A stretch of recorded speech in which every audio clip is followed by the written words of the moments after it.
Hello everyone, I would like to talk to you about chapter 13 of my book, The Long Road to Colourville. Chapter 13 is a story about probably one of my most memorable experiences taking public transportation.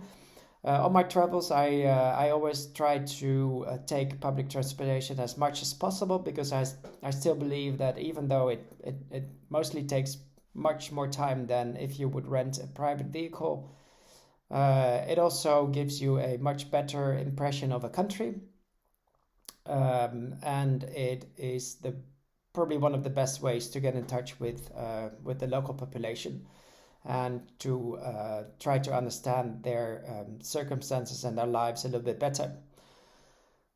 Chapter 13 takes place is a story of my overland trip from Cameroon to the Central African Republic. And I will read the opening page and a half of the chapter. The title of the chapter is Dzanga-Sangha. A topless pygmy woman watches me while my fingers claw with all their might at the wet, slippery net to find a hold and prevent me from sliding further down. There, a meter below me, lies the head of a cow, slaughtered less than 2 hours before. Its skin lies spread out on the back of the pickup truck, and next to it are 2 pill plastic bags in which most of the meat is packed. Flies have discovered this delicacy and are hitching a ride with us. The smell of death reminds me of the carcass, even if I hardly see it anymore. The tropical night is about to squeeze the last bit of twilight out of the sky.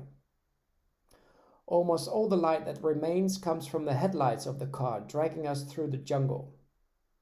Every pothole in the road makes me slide towards the cow, so I try to pull myself up by the net to hang on as high as possible before the next rut pushes me down again. I don't want to end this long day sitting in the lukewarm remains of the dead animal. After hanging on to the net for a couple of hours, we reach Bayanga. My feet have stayed dry, but I'm still not at my destination. I have to travel another 10 kilometers on the back of a boda. Why not after 4 days of continuous traveling? The young rider of the motorbike finally drops me off at a tributary of the Sangha River, where the trek ends. A floating wooden platform brings me to the other side by pulling the rope attached to a tree that I can't see. Total darkness. This is the entrance to Sangha Lodge, where I plan to sleep for a few days. I sent a text message before, but did it arrive?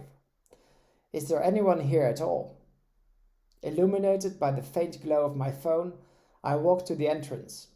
I put my bags on the ground and I feel a wave of pent-up tiredness surge through the filth that sticks all over my body. Then I see a feeble light moving my way from afar. When it comes closer, the head of a white-bearded man appears in the flicker above it.